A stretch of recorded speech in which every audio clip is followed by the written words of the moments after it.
Hi friends, welcome to my channel.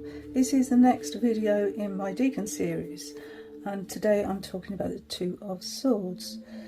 So I have a playlist for the Decan series so far, and I started this series back last November, so we're quite a way through it.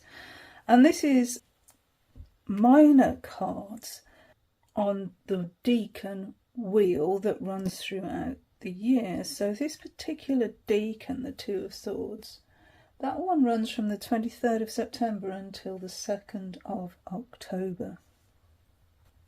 And the crystals that are assigned to it from the Crystal Magic Tarot, which is the deck I always use for the crystal associations, are, for the High Priestess we have Labradorite, one of my favourite stones. I love the way it catches the light.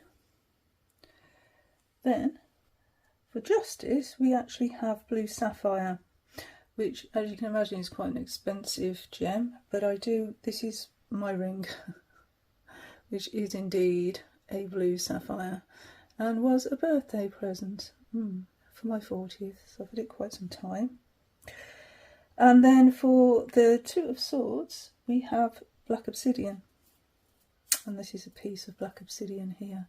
And if you don't know, this is also known as volcanic glass, and is used for scrying. You know those black scrying mirrors that you see? That's black obsidian that's used there, which is, as I say, volcanic glass. So those are the crystals assigned to the cards according to the Crystal Magic Tarot.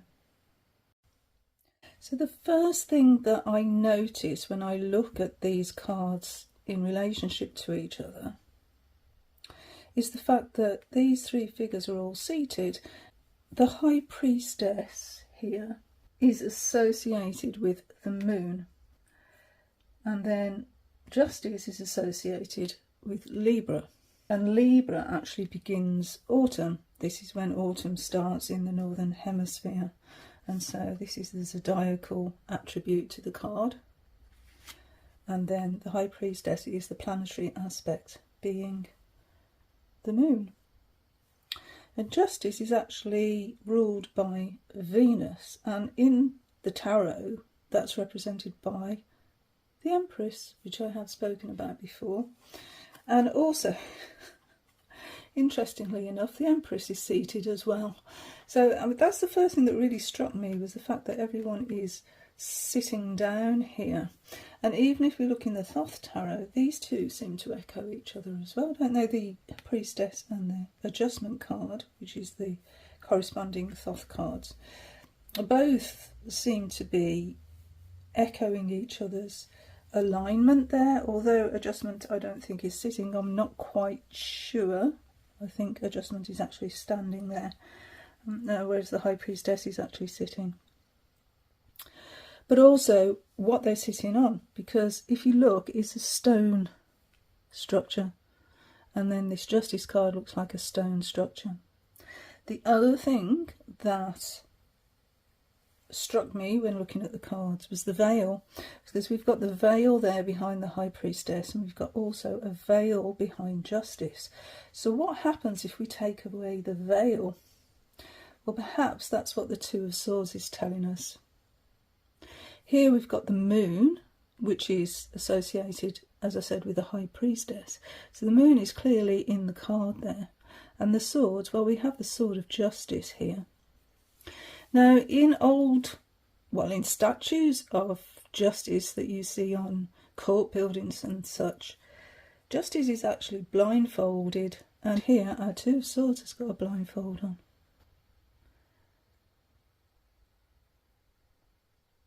I do believe Justice is blindfolded on the Thoth card.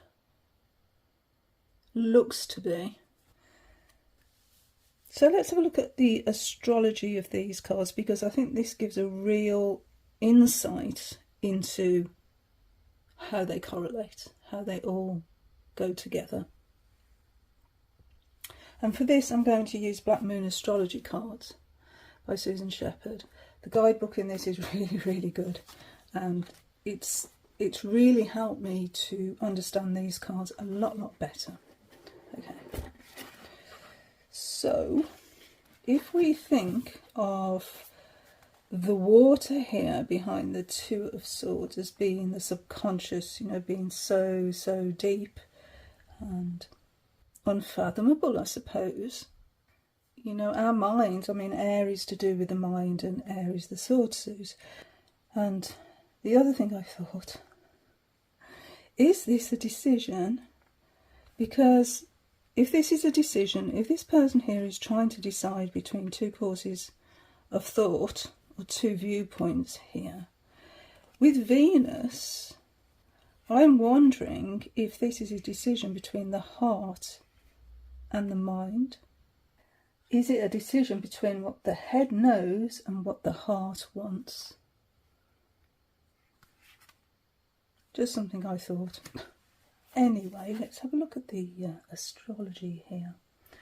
So, as I said, this is Moon in Libra, or the associations. So, Moon in Libra. So, if we go to, what should we go to first? We go to Libra. And also, this is in the 7th house, which I found out from this book here as well. Now, let's go to the 7th house first. So the 7th house is about partnerships. The 7th house is the area of the chart that represents the other. So one and another. It's when one sees the other, and that's what twos are about as well, isn't it? It's one becoming aware of something else. Since it is opposed the 1st house of the self. There we go. Since it's a traditional house of Libra, it governs fairness, balance, and the law. So there we go. We've got justice, the law, and balance here in the Two of Swords, and fairness, which we know deep inside what is fair and what isn't fair. We instinctively know that, don't we? So according to this book, the 7th house can also indicate negotiations, a fair outcome, and agreements. Judging, weighing, and balancing. Then it says the corresponding tarot card is Justice. There we go. So that's the 7th house and partners. There we go. So for Libra itself, which is the Justice card, it says, I balance.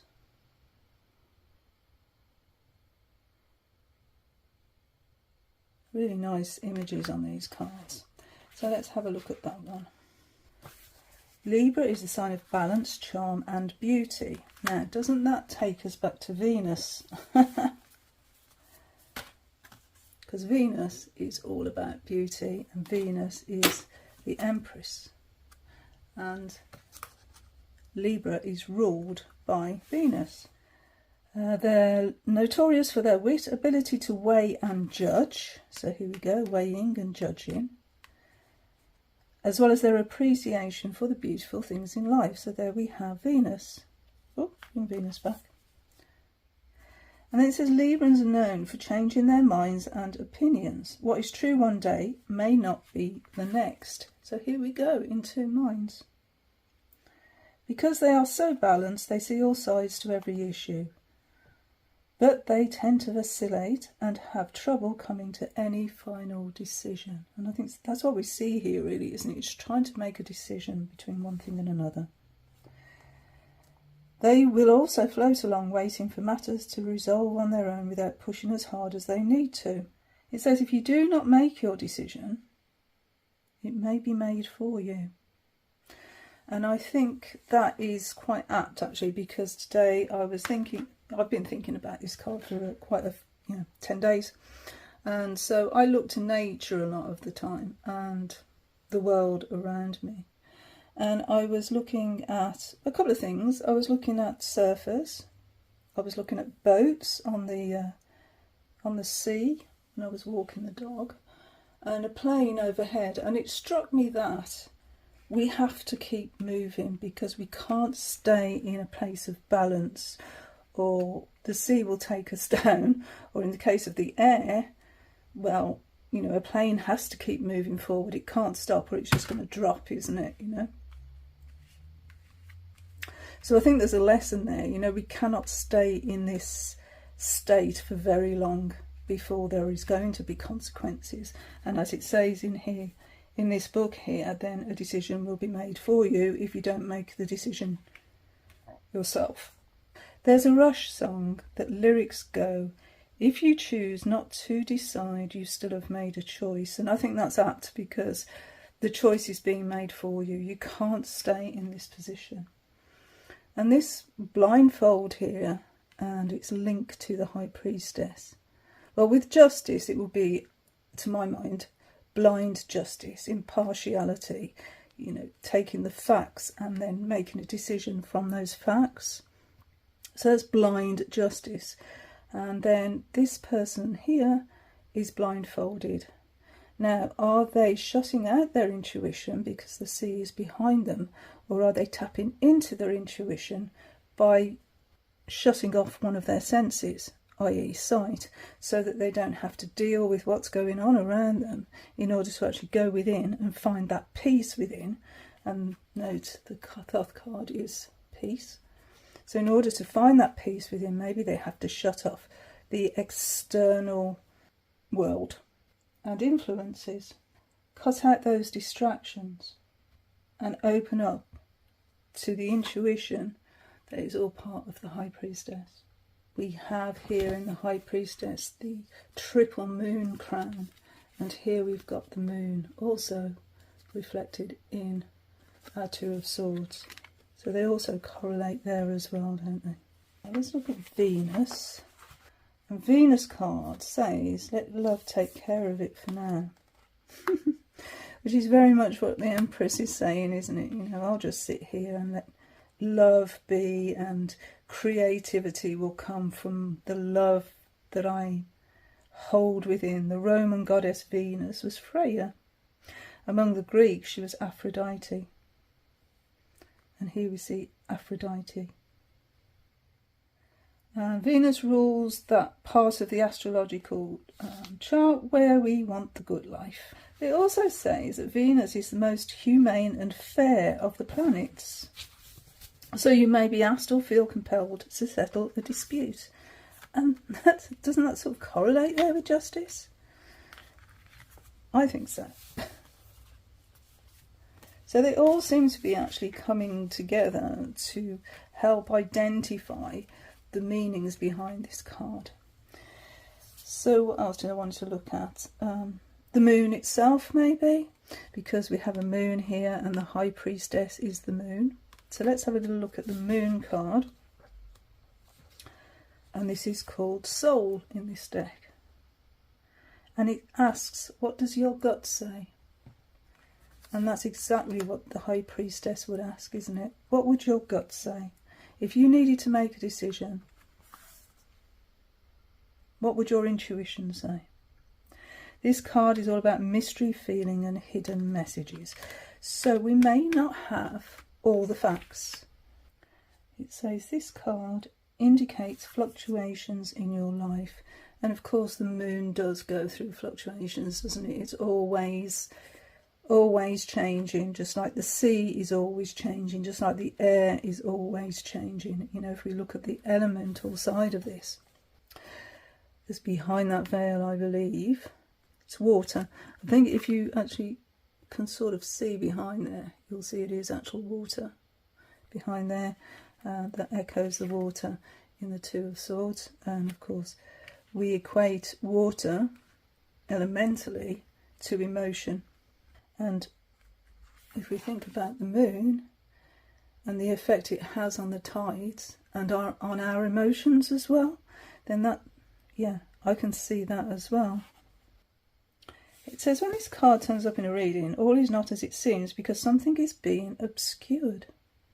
You may feel you have lost your direction or that you don't have all the information to go forward. There is much you are sensing, but you may be hesitant to act. It may look as if it is difficult to cut through the fog to get to the real truth of any situation. The truth of the situation is there. The fog may be here, and therefore you're going to be here hesitant to act. So that's the moon's influence on the card. And then I looked at Neptune, and the reason I look at Neptune is because on the Tree of Life, our card here, and all the twos actually, they fall in Chokmah, which is the sphere of wisdom, and is ruled by Neptune. So I thought we'd have a look at Neptune. This is Phantasmagoria, Ian Daniels' guidebook that goes with the Tarot of Vampires, which I'm doing a deep dive on at the moment. But just to show you that all the twos on the Tree of Life here are attuned to Chokmah and Neptune. And that's on page 28, if it's something you want to look at. And here it says sacrifice. And with Neptune, it says you are being directed into an area which may feel like it is unknowable. Surrendering to the mystery may work best now. So we don't know. And the High Priestess has all the secrets. It says where Neptune is placed in a chart is where we are most inspired, but also an area where we may deceive ourselves. It's a place of mishaps, bringing an undercurrent of strangeness. And you notice undercurrent, and we have water here. Neptune is the source of many troubles, since this card indicates escapism as well as beauty. So, escapism, are we escaping here from making a decision? And beauty, we're back to the Empress. Neptune represents glamour, coming from the French word grimoire and connected to the word grammar, meaning to create magic or to cast a spell. Isn't that brilliant? Neptune shows where we are vulnerable and also where we want to escape to. So I think all of those astrological associations, and I've only read like an tiny bit of that guidebook. So if you want to delve deeper, this is really a good deck to use. And as I say, it's really opened up my understanding of these cards. So Libra does like to analyse, but can also be indecisive. And I think here we are being a little bit indecisive. He likes attention to detail. And if we don't have all the information at hand, then Libra's going to struggle a little bit here. And maybe with this emotional attachment with the moon and the sea and the cycles here, then maybe the emotional side of this card is preventing the person from actually making that decision. And if you look actually at the time of year as well, because as I said, this is the season now, we're going into autumn, and we've just had the equinox when day and night are an equal length.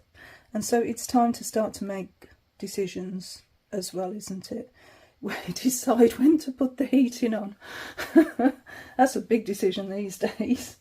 Deciding on our wardrobe, because summer clothes will be going away and winter clothes will start to come out. But it's that time of year when it's neither one thing nor the other.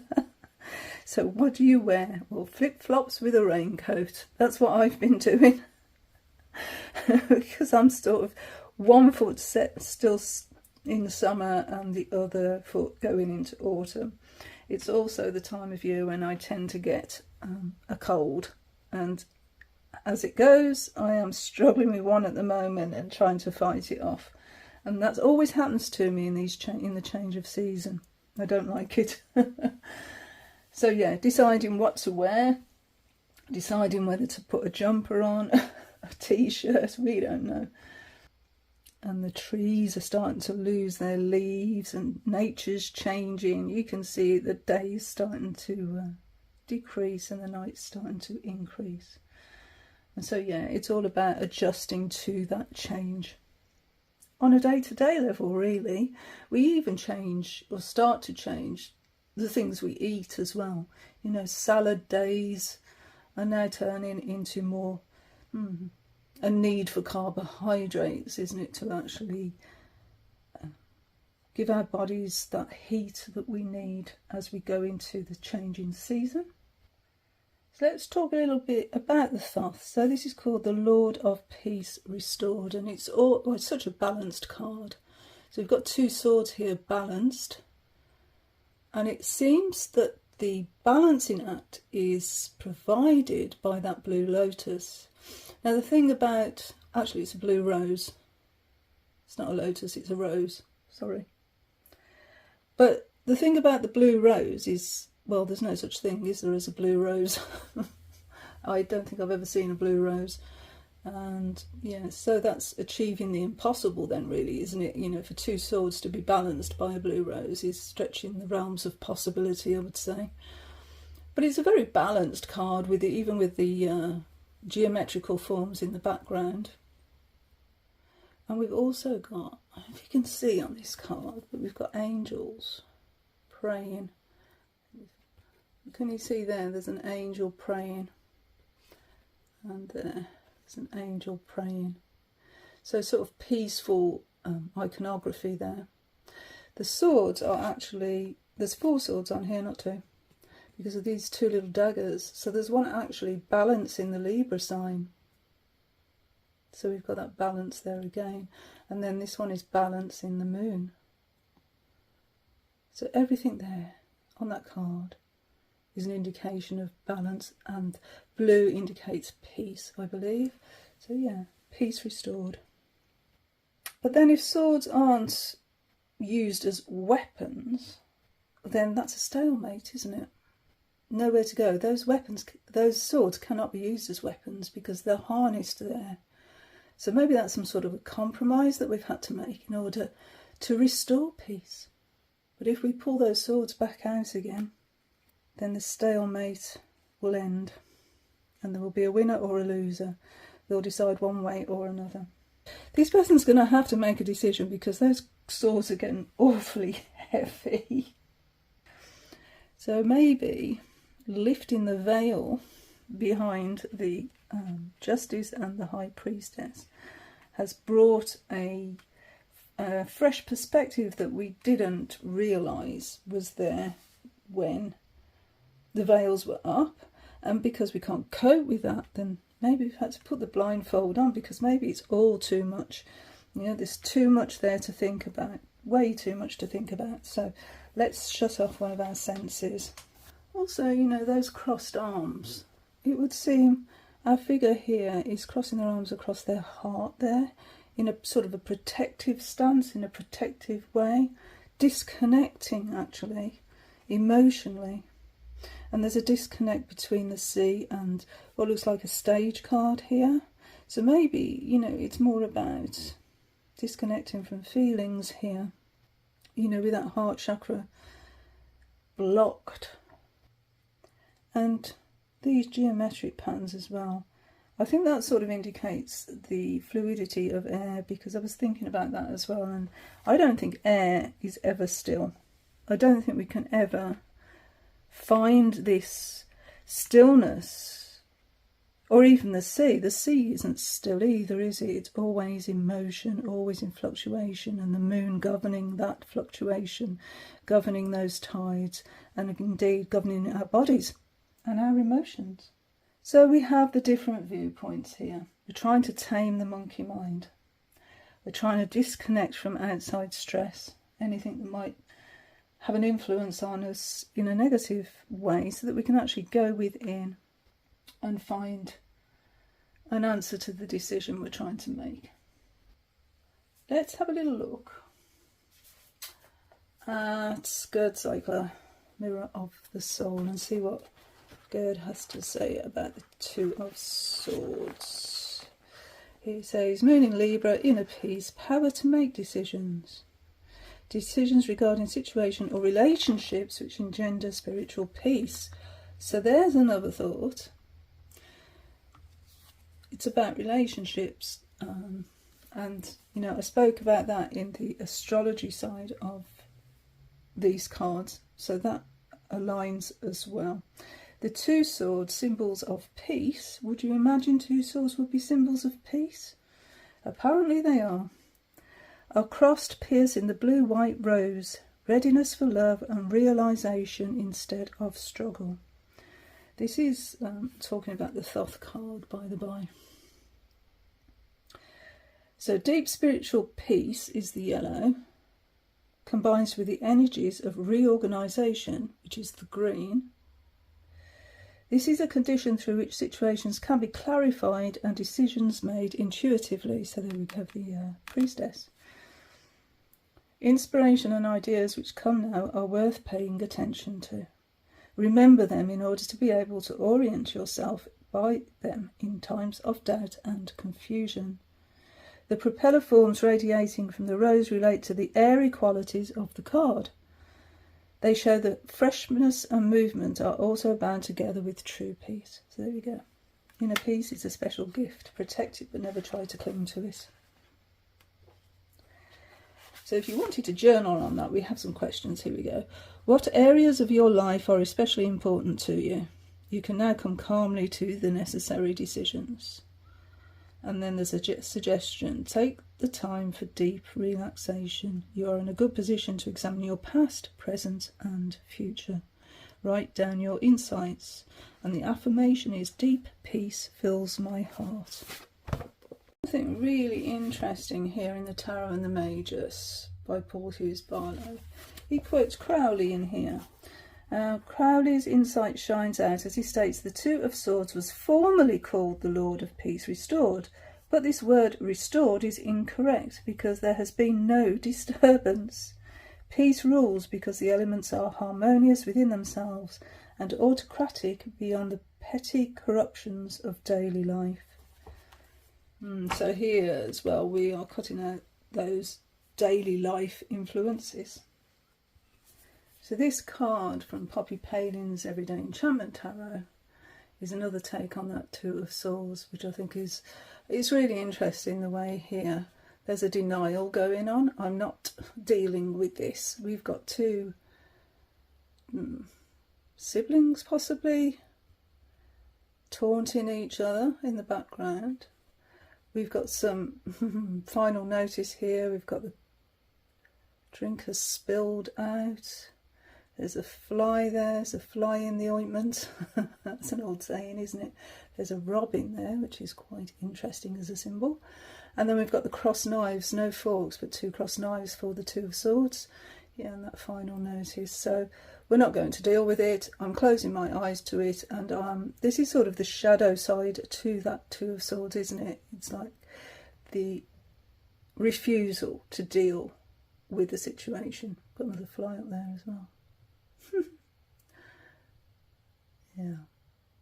So I thought that's interesting the way that one's depicted.